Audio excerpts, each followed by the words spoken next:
The division of macropods into kangaroos and wallabies is self-assertive.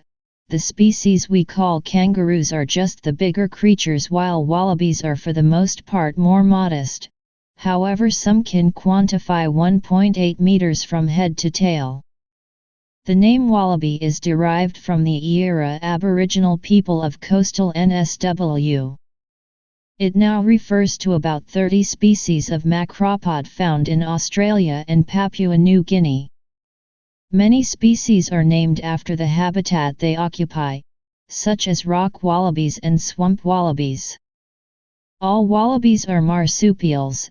The young, called joeys, are raised in a pouch. Like kangaroos, their tails are long, powerful, and used for balance. They're not prehensile or gripping. As the name suggests, nail-tail wallabies have a sharp growth on the tip of their tails. The animal's powerful hind legs are used to jump long distances.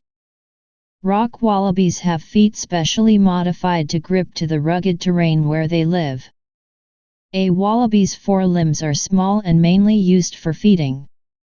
They have a pointed snout, large ears, and a fur coat that can be colored gray, rufous, brown, black or white. Wallabies feature in Aboriginal creation stories, the Wallaby dreaming story of Central Australia, for instance. They also provide fur and are an important source of protein. Wallabies are brought across terrain Australia, Tasmania, and Papua New Guinea. In Australia, various species favor various living spaces. Rock wallabies live solely in rough territory, along rough slopes, stones, sandstone outcrops and buckles. Different species favor dry lush fields, thick seaside well-being, open backwoods, or rine forests.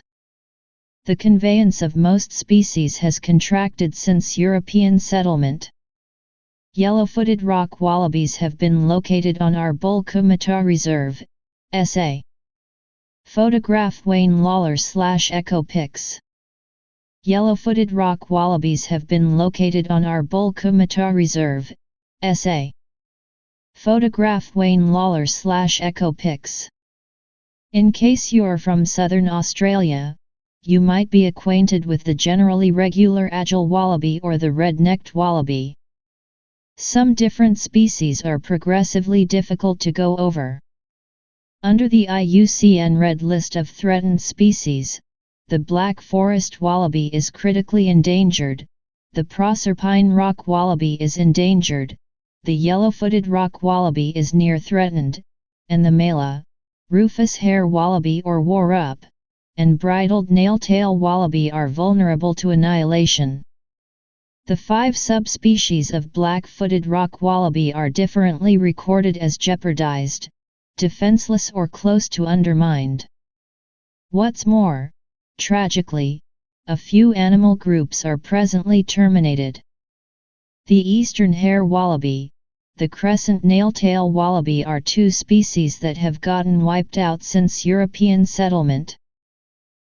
Wallabies have not many regular hunters: dingoes, wedge-followed eagles, and Tasmanian devils.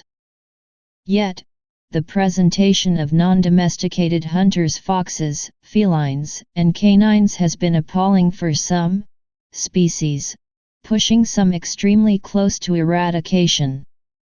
Presented herbivores, hares, sheep, goats, and cows rival wallabies for food, especially risky in dry zones where food can be scant.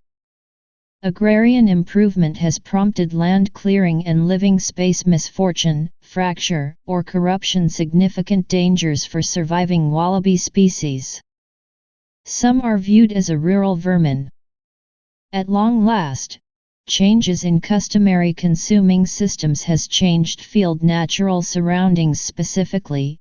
This has diminished wallabies' food source, and expanded the event of obliterating sweltering summer fierce blazes. We have wallabies on by far most of our stores.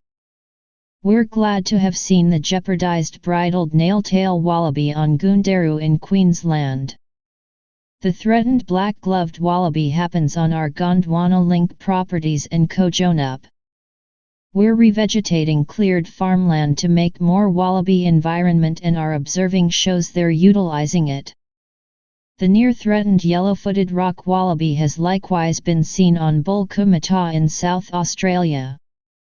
We care for these wallabies by destocking properties, controlling non-domesticated herbivores, and goading and shooting wild hunters like foxes. By once again introducing fire systems more likened to conventional practices, we're re-establishing meadows that give food to wallabies.